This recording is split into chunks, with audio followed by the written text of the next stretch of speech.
Perkenalkan, nama saya Hendra. Saya berasal dari Surabaya. Anak 2, istri 1. Anak saya usia 14 tahun sama 12 tahun. Saya ketika ada di tengah-tengah saudara tempat ini mengingatkan saya 23 tahun lalu ketika Tuhan tangkap saya di Jerman. Saya mahasiswa waktu itu university di Jerman. Dari yang awalnya tidak kenal Tuhan, Tuhan tangkap karena apa? Begitu saya landing di Berlin, saya ditempatkan di sekretariat gereja. Jadi mau gak mau ketangkap, mau gak mau, terima ndak terima, ya itu memang Tuhan punya rencana. Jadi saya kenal Kristus ketika saya ada di Jerman dan saya melihat suasana di sini persis mengingatkan saya 23 tahun yang lalu. Ketika mau ibadah, angkat-angkat kursi, drumnya masih enak ini pakai kajun. Kalau saya dulu pakai drum akustik, jadi dipinjemin gereja bule, nyimpennya harus di gudang basement. Jadi naiknya tangga monyet itu, turunin naiknya bener-bener. Tapi enjoy, dari sana itu melihat bahwa pelayanan bukan sebuah penderitaan tapi sebuah kerinduan. Di sana akhirnya kayak diteter gitu. Kalau sekarang melihat gereja-gereja di Indo kan semuanya serba enak, betul? Ya, semua nyaman dengan LED yang besar, dengan lighting, AC yang enak, sofa yang empuk dan semuanya terasa enak. Tapi ketika di sini jangan khawatir bahwa berkat yang Tuhan sampaikan di Surabaya gereja yang mewah dengan berkat yang disalurkan di sini tidak berbeda. Amin. Jadi mulai dari yang terkecil saya rindu bahwa apa yang saya bagikan ini bahwa kita ini saya nggak tahu apakah yang nanti di sini bakal nanti jadi citizen atau permanent resident di sini atau bakal pulang. Tapi bahwa disinilah tempat kita ini ditempa untuk kita menguatkan iman kita supaya kita ketika pulang ke Indonesia kita enggak jadi turun. Jadi kita udah dibekalin di sini. Ya, ingin yang saya sampaikan di sini adalah comfort zone. Ini saya tadi tiba-tiba ingat, wah nyiapin apa saya karena ya baru pertama kali ketemu nggak sampai 15 menit langsung ditodong sama Pak San. Tapi saya rindu untuk menyampaikan dengan tema comfort zone. Ya comfort zone tentu kita tahu, comfort zone ini semua kondisi atau keadaan yang kita inginkan setiap orang. Mau yang kenal Tuhan, mau yang tidak kenal Tuhan, semua pasti ingin yang namanya suasana atau kondisi yang comfort. Kalau zona nyaman, berarti keadaan yang nyaman dan aman. Nyaman dan aman dalam situasi saat ini, baik di tempat kerja, baik yang di kuliah, baik di dalam keluarga, baik dalam kehidupan kita sehari-hari, bahkan dalam kehidupan pelayanan kita. Jangan mengira di kehidupan pelayanan kita tidak merasakan comfort zone. Kalau kita merasakan comfort zone dalam pelayanan kita ya gitu-gitu doang. Akhirnya yang terjadi adalah stagnansi. Akhirnya kehidupan kita stuck. Kira-kira banyak hal yang terjadi yang kita tahu. Salah satu siapa itu orang yang Hillsong yang dia benar-benar pengarang musik. Dia gimana dia bisa menciptakan lagu yang luar biasa ya. Enggak salah satu lagunya dia ciptaan dia yang tadi itu. Dia bisa keluar dari imannya. Saya khawatir dia itu terlalu nyaman dalam comfort zone. Walaupun kehidupan activity dia itu, dia melakukan hal-hal yang kelihatannya spiritual. Paham ya maksud saya ya? Jadi jangan sampai comfort zone ini membuat kita nyaman dan kita ini istilahnya tertipu, terbuai dengan kondisi ini. Sehingga kita tidak sadar bahwa kita ini udah shifting pelan-pelan, udah mulai keluar. Nah zona nyaman ini tidak terjadi tiba-tiba. Zona nyaman itu terjadi dari akumulasi waktu, dari waktu ke waktu. Ya, kalau kita tadinya student, kerja ya sejamnya cuman ya $10 kali, tadi ngomong $20. Nanti kalau udah gede, udah punya pengalaman kerja, mungkin tarifnya gue nggak mau nih $20 dibayarin. Saya maunya pasang target $30 kali $40 dan sebagainya. Lah, karena kita merasa akumulasi untuk mencapai comfort zone itu pasti tidak akan tercapai dalam waktu yang singkat. Akan terakumulasi dari waktu ke waktu. Dalam zona nyaman kehidupan sehari-hari, keadaan kalau kita lihat gitu keadaan sehari-hari, zona nyaman itu istilah bahasa Jawanya leha-leha. Ya, orang Surabaya kalau ongkang-ongkang, cuma duduk-duduk tidur-tidur. Ya, kalau sekarang lihat YouTube makan snack, ya kita menggambarkan ya suasana yang orang duduk di sofa yang empuk, lihat Netflix, makan popcorn, minum cola, tiap hari pagi, siang, malam gitu terus sudah puter-puter. Apa yang terjadi dalam kehidupan fisik kita? Kalau kita lakukan itu terus-menerus, akan yang terjadi yaitu obesity. Setuju ya? Iya dong. Kalau kita tidur makan jakgun, orang istilahnya jakgun, makan tidur. Ya, yang lama-lama yang terjadi obesitas. Lah, kalau obesitas ya pasti akan erat kaitannya dengan penyakit, betul nggak? Ada diabetes, jantung, atau ya apapun lah yang akan berakibat ke stroke. Nah, ini yang stroke ini kan berarti kita nggak bisa apa-apa, kayak orang mayat hidup, nggak bisa bergerak tapi bisa bernafas. Nah, apakah kita mau seperti itu? Tentu daripada kita nggak mau dong obesitas karena terjebak dalam zona nyaman. Tapi tentu kita pinginnya kayak gini, betul nggak? Nah, ya nggak? Mau cowok, mau cewek sekarang kan kepinginnya yang garis-garis gitu. Entah itu artificial atau bener-bener bisa terjadi kan, betul nggak? Ya, kita semua pasti kepinginnya kayak begini. Apakah yang kiri ini juga perlu waktu loh? Nggak mungkin makan burger, mau makan seharian satu keranjang langsung tiba-tiba blending kayak begini, nggak mungkin, bener nggak? Ini mesti terakumulasi dari waktu ke waktu. Makan McD terus, makan burger terus. Lama-lama kayak gini, enggak kerasa. Tadinya tuh naik setengah kilo, sekilo. Lama-lama celana enggak cukup, naik 1 size. Lama-lama enggak cukup 2 size, 3 size. Loh, ternyata sudah begini gitu ya. Timbangannya udah 3 digit gitu. Enggak kerasa. Sebaliknya kalau mau jadi body goal yang sebelah kiri, enggak tiap mau lahir langsung, langsung bentuknya kayak begitu, enggak juga. Perlu yang namanya exercise. Perlu yang namanya olahraga. Nah, exercise apa bisa sekali angkat beban langsung bentuk begini? Enggak juga. Mau adirai pun dia perlu waktu dan konsistensi. Bukan cuma waktu doang, konsistensi dalam mengerjakan sesuatu untuk bisa menghasilkan body goal seperti ini. Nggak bisa kita mau punya alat gym yang secanggih apapun, yang semahal apapun, tidak bisa membuat orang langsung instan seperti itu. Setuju, katakan amin. Amin ya. Nah, apakah kita mau yang sebelah kanan atau yang sebelah kiri? Orang buta pun mungkin maunya yang sebelah kiri. Walaupun dia tidak bisa melihat, tapi dia bisa membayangkan. Gitu kan? Ya. Jadi saya kepingin untuk kita belajar supaya kita tidak terjebak dalam zona nyaman. Ya. Zona nyaman ini perlu yang namanya exercise. Kalau kita bicara tentang iman, kita bicara tentang exercise, latihan. Saya ini senang olahraga. Seminggu 3 kali minimal saya tenis. Seminggu minimal 2 kali saya nge-gym. Jadi saya sama istri saya ya sangat concern terhadap olahraga, hidup sehat. Karena bukan untuk melihat postur yang lebih baik, tapi saya melihat untuk future kita, untuk kita ke depan. Saya percaya dengan olahraga dan budaya hidup sehat, saya sama aja menginvestasikan hidup saya dengan kesehatan. Banyak orang menyalahkan Tuhan, kenapa Tuhan kok saya diberikan kesehatan? Karena dia tidak pernah investasi. Investasi apa? Good lifestyle, ya, kehidupan sehat. Kembali lagi ke iman kita, ya, supaya apa? Kalau kita exercise, otot namanya lemak dan apapun itu akan meminimalkan sekali. Nah, dalam zona nyaman yang ada, kita kepingin melatih otot iman kita. Kalau dalam dunia kesehatan untuk tubuh kita perlu latihan exercise yang kita lakukan. Tapi kalau untuk spirit kita, roh kita lakukan exercise otot iman kita. Dengan cara apa? Ini yang kita belajar.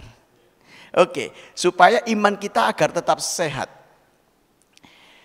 Ayo kita baca di 1 Korintus pasal 16 ayat 13 sampai 14. Di sana dikatakan, berjaga-jagalah, berdirilah dengan teguh dalam iman. Bersikaplah sebagai laki-laki dan tetap kuat. Lakukan segala pekerjaanmu dalam kasih. Ini adalah surat pertama Paulus untuk jemaat di Korintus. Kita disuruh apa? Berjaga-jaga. Ya, jangan sampai kebablasan yang tadi istilahnya. Badannya terlanjur gemuk baru nyadar. Loh, iya ya ternyata aku sudah begini begitu ya. Ya, kita harus berjaga-jaga setiap saat. Nggak bisa kita ketika kita jatuh terlalu jauh baru nyadar. Kita harus senantiasa berjaga-jaga. Kalau kita kondisi nyaman, sadar, kamu terlalu nyaman ini.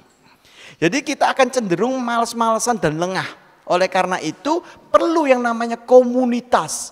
Berjaga-jaga itu terkadang bisa disadarin diri kita sendiri, bisa melalui teman kita, saudara kita khususnya di komunitas. Ya enggak?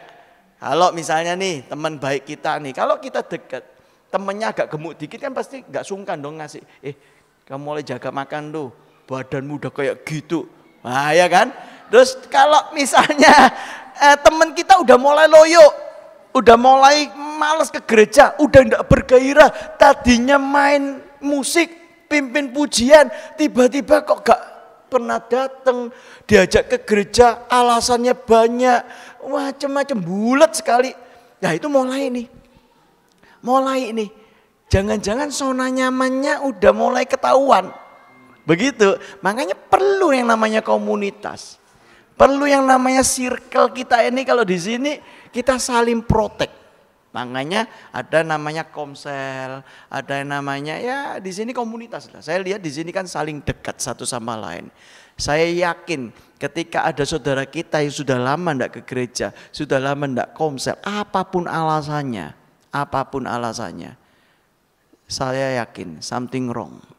Dan perlu kita, ya kalau di sini enak, enggak sungkan-sungkan. Kalau di Indonesia banyak, udah macet kayak apa kayak.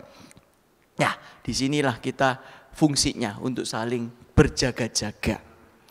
Nah, kalau kita berdiri teguh dengan teguh dalam iman, supaya apa? Kita ini tetap berjaga-jaga supaya kita ini tidak lengah. Supaya kita ini berdiri dengan teguh di dalam iman. Bersikaplah laki-laki tetap apa? Tetap kuat. Karena kita manusia tidak bisa selamanya kuat. Entah mau pendeta, STH, MTH dan sebaliknya, itu tidak ada jaminan. Pengarang lagu aja yang Hillsong punya aja bisa jatuh. Ya kan? Bisa imannya hilang. Nah, di sini dikatakan kita harus berjaga-jaga supaya apa? Supaya kita tetap teguh di dalam iman. Kenapa? Tuhan minta itu semua karena akhir-akhir ini Tuhan ingin kerjakan di hari-hari terakhir ini. Banyak goncangan-goncangan, banyak kejutan-kejutan. Semalam kita dapat kejutan juga yang kita ini hampir tidak bisa terima sampai sekarang ini. Kalau Bu Widya menceritakan itu mengingatkan kita kembali sehingga mie yang kita makan siang tadi hilang lagi, jadi jengkelnya keluar lagi. Nanti dimakani hilang lagi. Begitu diingetin, apa ceritanya? Ingat lagi ya, begitulah kira-kira. Ya namanya manusia. Ya enggak? Pak San mungkin dihadapkan seperti ini juga bisa jengkel juga, betul enggak? Kita berniat baik untuk melayani tanpa ada embel-embel komersil segala macam. Ya mungkin beberapa enggak tahu, enggak nyambung, enggak apa-apa. Tapi intinya bahwa kita semalam ini long journey di bandara, mungkin waktu terlama Anda walaupun tinggal di Perth, mungkin Anda enggak pernah selama di bandara seperti kita-kita. Saya hampir kira-kira 13-14 jam, mulai jam 10 landing, baru pulang jam 7 malam. Ya kurang lebih 9 jam. Bukan karena delay, karena gelantang saya sampai pinggir jalan, saya di bawah duduk-duduk saya. Ya enggak apa-apa, semua itu ada masanya. Oke, Tuhan pasti punya rencana, amin. Saya percaya pemeliharaan Tuhan sempurna. Ya, Tuhan pasti punya maksud di balik semua itu, walaupun dengan segala kekecewaan yang dialami manusia. Ya namanya manusia, kecewa ya kecewa, begitu ya. Tapi percayalah, Tuhan tidak pernah mengecewakan. Amin. Yang kedua adalah goncangan. Yang tadi adalah untuk apa? Berjaga-jaga. Yang kedua ada goncangan. Di Ibrani pasal 12 ayat 26 sampai 28. Di sini dikatakan, waktu itu suaranya menggoncangkan bumi. Tetapi sekarang ia memberikan janji, satu kali lagi aku akan menggoncangkan. Bukan hanya bumi, melainkan langit juga. Ungkapan satu kali lagi menunjukkan kepada perubahan pada apa yang dapat digoncangkan. Karena ia dijadikan supaya tinggal tetap apa yang tidak digoncangkan. Jadi karena kita menerima kerajaan yang tidak tergoncangkan, marilah kita mengucap syukur dan beribadah kepada Allah menurut cara yang berkenan kepadanya dengan hormat dan takut. Ya, di sini katakan goncangan tidak sekali, bisa lebih dari sekali. Artinya kalau kita kemarin malam saya digoncang, bukan berarti besok tidak dapat goncangan lagi. Saya akan siap untuk menghadapi goncangan. Karena firman sendiri mengatakan goncangan tidak sekali, satu kali lagi aku akan menggoncangkan. Karena apa? Supaya kita tidak terjebak dalam zona nyaman. Zona nyaman itu karena tidak ada godaan. Wah ya saya merasa bersyukur dan berbahagialah anak-anak yang dikirim orang tuanya untuk sekolah di sini. Karena mereka terbiasa dengan, ya mereka tidak, contoh uang jajan dijatah. Mau gak mau kalau akhir bulan kalau kurang ya ngirit, betul nggak? Terus habis itu kalau di Indonesia dikit-dikit ada Gojek, ada Grab, GoFood dan sebagainya. Mau lapar, pencet datang. Di sini mikir harga makanannya sama GoFoodnya ya, sama kurirnya aja mahalan kurirnya. Ah nggak mau lah. Ini sudah mentalitasnya kan berbeda. Kalau di Indonesia, homia, uripe enak banget. Betul nggak? Iya bener, kelihatannya orang kalau image-nya orang yang dikirim ke luar negeri merasa hidupnya enak. Bersyukurlah Anda di dalam keluarga tidak ikut-ikutan hedon seperti pejabat-pejabat yang ada. Begitu kan? Ya tidak ikut flexing-flexing yang ada kan begitu. Dengan kayak itu karena apa? Karena sifat salah satu ciri-ciri warga kerajaan surga adalah ya begini, Yesus. Ya kan? Lah dari sini ya saya bersyukur kemana-mana jalan kaki, naik bis, keluar bis. Saya nggak yakin Pak Ming bertahun-tahun di Surabaya pernah naik bis kota, nggak pernah. Di sini ngerti cat, wah ya ini tuh, ayo mau masuk, mau datang lari gitu kan begitu kan? Karena nggak pingin zona nyaman di sini. Anak-anak di sini juga dilatih, ya nggak? Mau yang nggak punya mobil mau nggak mau kan mengharapkan public transport. Kalau di sono nggak ada mobil bisa Gojek, bisa apa tanpa ada jalan selangkah pun loh. Kalau di sini bisa kita ngetem di pinggir jalan, bisnya mandek, nggak bisa. Minimal ada usaha untuk ke haltenya, betul nggak? Iya dong. Nah itu minimal menggoncangkan zona nyaman kita. Nah berbahagialah Anda dilatih. Makanya saya ngomong tadi, kesempatan di sini iman kita ini dibentuk. Dengan hidup jauh loh, dari kota ke sini kan lumayan nih, setengah jam lebih. Itu minimal ada upaya loh. Di Indonesia aja yang nggak kepanasan, nggak kehujanan. Kadang-kadang alasan udan sithik, waduh besok aja ya. Karena jam ibadahnya terlalu banyak. Wih ibadahnya telat dikit, online aja lah. Nah ya nggak? Ya begitu kondisinya. Karena terlalu banyak pilihan, menunya terlalu enak. Jadi kalau lihat ibadah itu kayak lihat menu makanan.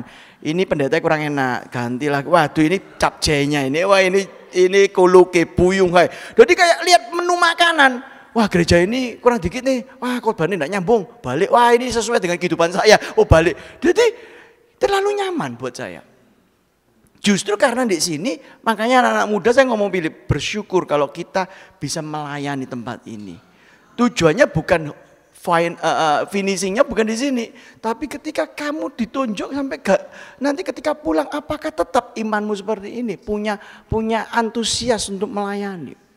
Karena banyak orang yang tadinya hero di sana jadi zero di Indonesia. Harusnya kan orang yang zero jadi hero, tadinya hero pelayanan, ketua komsel melayani firman dan sebagainya, nyampe Indo jadi zero, kebalik. Jadi kita kepingin di sini semuanya mumpung begini digenjot tuh, jangan sampai nyaman-nyaman banget kan begitu. Ya. Jadi di sini katakan Tuhan ingin banyak goncangan karena goncangan itu yang menguatkan kita. Ya. Dan satu hal jaminan yang Tuhan jaminkan kepada kita yaitu satu yang tidak tergoncangkan apa? Kerajaan surga. Amin. Kerajaan surga. Oleh karena itu agar iman kita tidak tergoncangkan, kita harus hidup di dalam kerajaan surga. Yang percaya katakan amin. Ya, kalau kita kepingin tidak tergoncangkan, maka kita harus dalam komunitas, dalam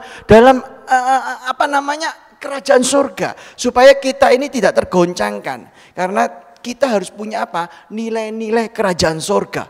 Oleh karena itu Tuhan satu kerinduan yang Tuhan ingin supaya kita tetap kuat. Amin. Baik di dalam aspek keluarga yang sudah berkeluarga, baik di dalam aspek pendidikan yang lagi bersekolah, baik di dalam aspek pekerjaan yang dalam sekarang lagi bekerja doang, dalam aspek pelayanan. Tuhan inginkan supaya kita tahan terhadap goncangan.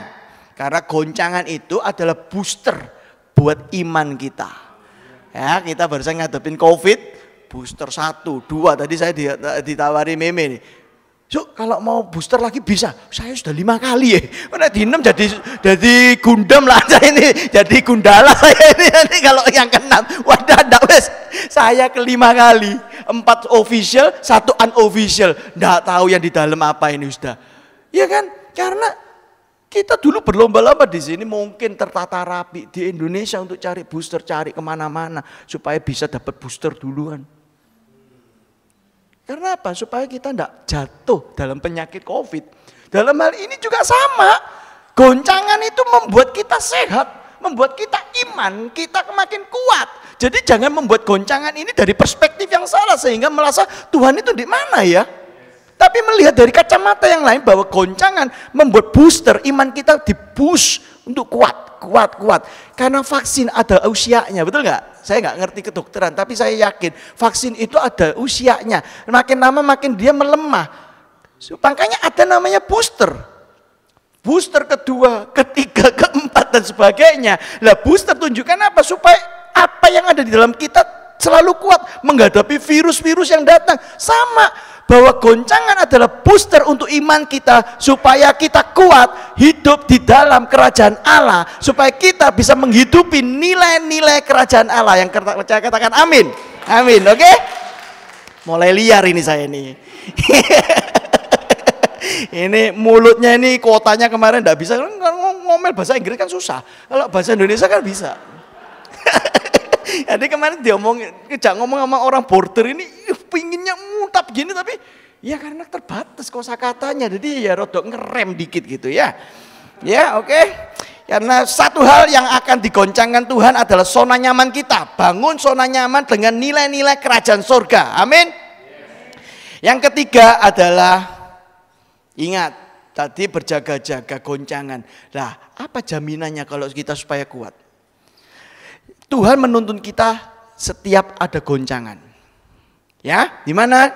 Yuk kita baca di Ulangan 32 ayat 11 sampai 12. Laksana Raja Wali menggoyang bangkitkan isi sarangnya, melayang-layang di atas anak-anaknya, mengembangkan sayapnya, menampung seekor dan mendukungnya di atas kepaknya. Yang 12 katakan demikianlah Tuhan sendiri menuntun dia dan tidak ada Allah asing menyertai dia. Percayalah bahwa setiap kita berjaga-jaga dan goncangan Tuhan selalu menopang kita. Amin. Asalkan kita hidup di dalam kerajaan Allah. Ketika kita hidup dengan nilai-nilai kerajaan Allah, maka ada jaminan yang tidak disediakan oleh Allah-Allah lain, yaitu Tuhan sendiri yang menuntun. Di sini dikatakan tidak ada Allah asing menyertai. Artinya Tuhan sendiri yang menyertai kita semua. Amin. Nah, jadi buat saya ya manusia selama hidup kalau kita pasti akan mengalami goncangan, tapi percayalah bahwa Tuhan menyertai kita. Ya, Tuhan akan menyertai kita. Ancaman apa nih yang sering terjadi sehingga menyebabkan iman kita itu menurun atau pudar? Yang pertama adalah yaitu zona nyaman. Ingat ilustrasi ketek itu? Iya loh, ketek bin monyet itu, dia dengan goncangan itu tidak rasanya dihantem, langsung jatuh, enggak. Biasanya melalui pelan-pelan, ilustrasinya ya, keteknya ini tidur enak-enak ya, mungkin anginnya ya musim-musim gini lah ya, enak anginnya seliwar-seliwir, dingin, bunyi burung dan sebagainya, ya tiba-tiba ketiduran geblek jebret gitu. Tapi umpama ada angin lesus, angin taufan, bush, oh keteknya apa yang terjadi? Hah? Angin lesus salah ya, angin apa ya? Angin badai, angin topan, lesus itu bukan bahasa Indonesia ya. Angin topan badai, maafkan saya kalau bahasa Indonesia saya kurang baik. Angin badai, kalau angin badai, orang kan angin badai monyetnya ngapain? Pegangannya rapat, betul nggak? Iya dong, walaupun saya bukan monyet, tapi saya yakin. Oh, ada monyet juga di sini ya. Walaupun monyet ini, saya yakin deh, percayalah ya. Kalau dia dapat anginnya, angin kencang sekali, typhoon gitu ya. Lah ini bahasanya lebih keren ya. Typhoon gitu, dia akan pegangnya rapet, erat banget. Tapi ketika dia kena semilir-semilir, diam dikit-dikit, namanya orang keselinger, jatuh, jatuh tuh monyet. Ya enggak? Makanya jangan pikir bahwa goncangan itu sifatnya keras. Kayak pesawat turbulens gitu. Ada turbulens kita ya berjaga-jaga lah. Ya enggak? Suami istri nih misalnya, ya kan? Apapun lah. Dunia pendidikan bisa, apapun pasti yang namanya godaan itu godaan yang sifatnya rodok soft. Gitu. Enggak yang kenceng, lek kenceng wah ini berdoa. Tapi lah soft gitu biasanya kejebak. Nah, ini yang kita ingin supaya ancaman-ancaman ini tidak terjadi di sini atau buat kita semua. Zona nyaman yang membuat kita ini contoh hubungan suami istri yang sudah berkeluarga puluhan tahun, kadang kan mereka merasa, walah wis anake wis gede-gede kok ngapain kayak honeymoon aja, walah kayak gandengan kayak pengantin muda aja. Nah banyak, benar nggak cerita-cerita seperti itu, benar nggak? Nah pernikahan itu perlu di-maintain. Jangan sampai angin spoi-spoi yang datang nggak di-maintain sama istrinya, di-maintain istrinya orang. Dan nanti kalau kantel orang lain disalahne, betul nggak? Loh kalau di-maintain sama istrinya orang kan, ya nggak sih? Pertama dikasihin masakan, apalagi di Indonesia, di Aussie, di Perth, dikasih makanan rendang, rawon, gudeg. Ayo, apa nggak ngiler ya toh? Loh, walaupun iya bener. Pertama dikirimi ketokane sekeluarga, lama-lama kirim ke kantor, lama-lama kirim kerjaan apa enggak? Wah ini ternyata gudegnya Indonesia sama ini enak ini India gitu Pak. Ya enggak? Loh, kayak begitu-begitu ini kan kalau tidak di-maintain. Lah istrinya aja masak nasi kering kok. Nggak nyindir Meme kemarin ya Me. Istrinya masak nasi kering apalagi suruh masak gedeg, ya enggak? Tapi nikmat Me, kemarin saya ini jujur di bandara Kaliren. Begitu nyampe dikasih mapo tofu, waduh nasi kering enak, tetap enak. Percaya saya. Makanya kamu buka catering, masuk itu. Khusus untuk orang-orang terlantar yang tidak makan, kira-kira begitu. Ya, jadi pernikahan pun perlu di-maintain. Nah, kalau kita tidak maintain pernikahan saya, walaupun 15 tahun pernikahan, saya tetap harus memaintain dan punya komitmen. Karena usia pernikahan, quality pernikahan tidak ditentukan quantity Anda menikah. Quality pernikahan ditentukan bagaimana Anda melewati masa-masa pernikahan itu. Makanya perlu di-maintain. Jangan sampai ada goncangan. Jangan sampai kita seakan-akan zona nyaman di dalam pernikahan kita. Itu yang bahaya. Walaupun bukan kapasitas saya untuk menyampaikan pernikahan, tapi saya penting banget untuk menyampaikan ini supaya memproteksi diri saya juga. Dalam pernikahan itu buat saya sangat, buat kalau memang keluarga digoncang, gereja Tuhan akan digoncang. Kalau keluarga digoncang, semua orang masalah keluarga, anak-anak akan bermasalah. Kalau keluarga digoncang, anak-anak masalah, gereja masalah, kota itu akan jadi masalah. Kota masalah, negara itu masalah. Mau jadi apa? Betul? Makanya saya ngomong, penting sekali untuk memaintain dunia pernikahan, pekerjaan.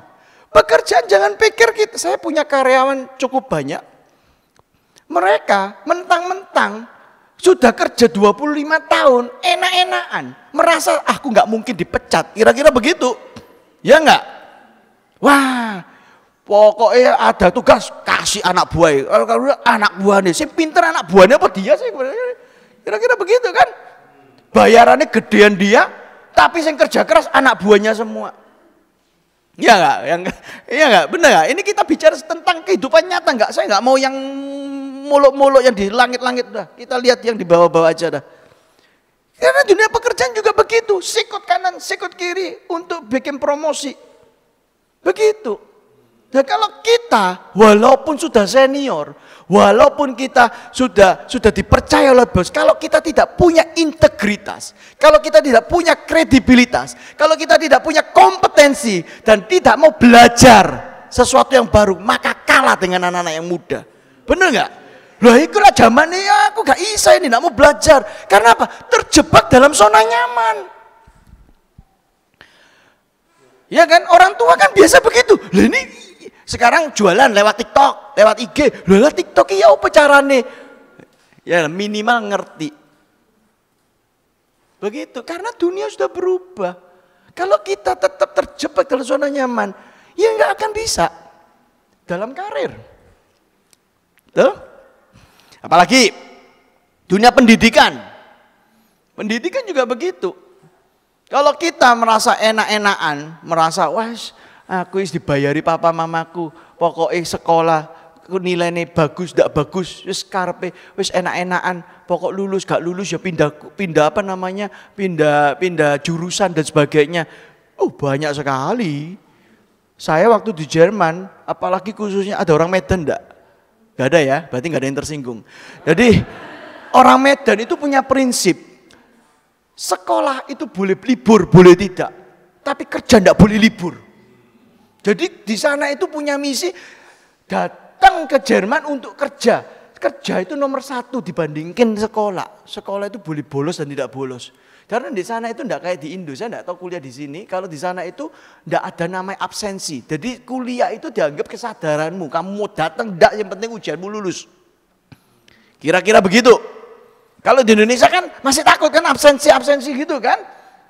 Ya kan? Nah, kalau di sana enggak ada. Jadi kesadaran mereka datang pertama kali untuk daftar, datang lagi ketika ujian. Jadi tengah-tengah lagi kerja. Nah, yang terjadi apa? Ya tentu hasilnya tidak baik. Ujung-ujungnya drop out. Ujung-ujungnya pulang. Bawa apa mbak? Duit kerjanya. Ya habis. Siapa sih mau nerima kerja nggak ijazah deh, betul nggak? Seperti itu saudara. Jadi segala aspek apapun. Kesehatan tadi saya sudah ngomong. Makan seenak, akhirnya terjadi apa? Ada disalahnya apa? Wah Tuhan kok saya dikasih penyumbatan ini gimana ini? Lah makannya ngawur kok. Lah makannya ngawur. Lah mau gak disumbat sana sini ya bersyukur kamu. Iya toh, makannya ngawur. Nah itu semua datang dari mulut dan apa yang terjebak di dalam enggak keluar tuh.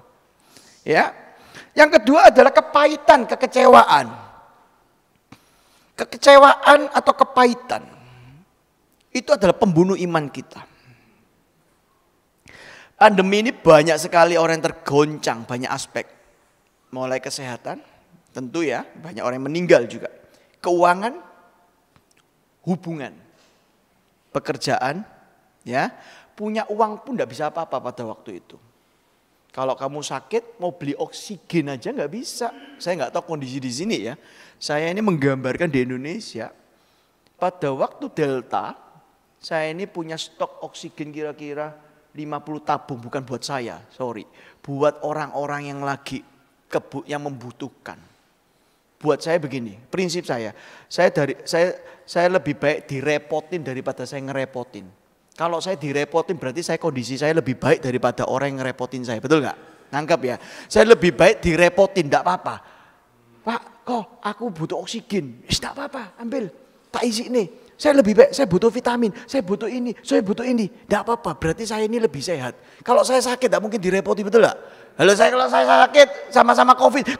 Aku dewek sakit kok kamu minta saya, ini apa? Ya, betul gak? Kalau saya punya prinsip bahwa saya tidak apa-apa direpotin, berarti saya ini sehat.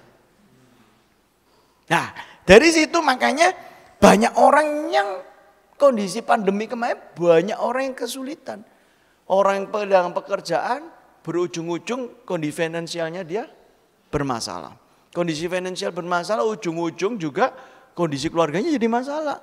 Tadinya sehari makan 3 kali enak, sekarang karena ngirit 2 kali, tidak dapat kerjaan terus 1 kali, terus lama-lama puasa. Karena kondisi keuangan. Ya, jangan sampai dari situ kita nyalain Tuhan. Kekecewaan kita sama Tuhan. Goncangan-goncangan berpotensi sekali untuk membuat kita kecewa sama Tuhan. Setuju ya? Kadang kan kita enggak tahu nih Tuhan mau kasih kejutan apa. Kemarin saya ngasih kejutan, saya ternyata dikejutkan. Saya mengejutkan banyak orang saya ini. Yang tahu ceritanya saya malu terus terang mau cerita. Tapi anyway ya saya tahu Tuhan punya rencana. Amin. Jadi jangan mengira bahwa setiap goncangan itu Tuhan itu tidak peduli sama kita. Kita harus siap, mau tidak mau, kuat tidak kuat, kita harus siap. Oleh karena itu, mari kita dibaca, oleh karena itu kita upgrade yang namanya zona nyaman kita menjadi versi yang baru. Kita update software kita. Dari zona nyaman yang enak-enakan, kita update di zona nyaman yang versinya kerajaan Allah. Yang pertama adalah di Matius 11 ayat 28 dikatakan, marilah kepadaku semua yang letih lesu dan berbeban berat, aku akan memberi kelegaan kepadamu. Kalau kita membayangkan ayat ini kita disampaikan itu kondisinya lagi tidak baik. Betul enggak? Kondisinya enggak baik nih, makanya Tuhan ngomong, marilah kepadaku yang letih lesu dan berbeban berat, aku akan memberikan kelegaan kepadamu. Artinya apa? Ketika kita menghadapi goncangan, ingat balik kepada siapa? Di sini katakan, aku, Tuhan sendiri yang akan memberikan kelegaan. Kepada Tuhan, kita kembali kepada Tuhan. Bahwa posisi apapun, goncangan, jangan sampai goncangan ini terlanjur parah baru kita ingat Tuhan. Ya, jadi balik kepada Tuhan. Karena apa di sini dikatakan Matius yang ke-29 ya ayat 9, pikulah kuk yang kupasang dan belajar kepadaku karena aku lemah lembut dan rendah hati dan jiwamu akan mendapatkan ketenangan. Sebab kuk yang kupasang itu enak, bebanku pun ringan. Ketika orang banyak goncangan yang terjadi kepanikan. Tapi di sini kan Tuhan ngomong mendapatkan ketenangan. Orang kalau panik, mikir dan memberikan keputusannya biasanya akeh salah daripada benernya. Banyak salahnya daripada benernya. Betul ya? Ya, ini belajar. Saya juga belajar. Untuk kita belajar sama-sama tenang menghadapi goncangan, tenang bersama siapa? Kita ini menghadapinya. Karena Tuhan bicara sendiri, pikulah kuk yang kupasang dan belajarlah kepadaku. Summary sekarang. Supaya kita bisa mengupgrade kondisinya zona nyaman kita. Zona nyaman itu Tuhan izinkan digoncang supaya membuat iman kita yang lemah menjadi kuat. Untuk nge-boost iman kita. Ya, merubah zona nyaman, kita harus ubah zona nyaman kita dengan pikul kuk yang dipasang oleh Tuhan. Jadi, yuk kita belajar untuk bagaimanapun juga Tuhan tetap yang dulu, sekarang dan selama-lamanya Tuhan akan sayang sama kita. Amin.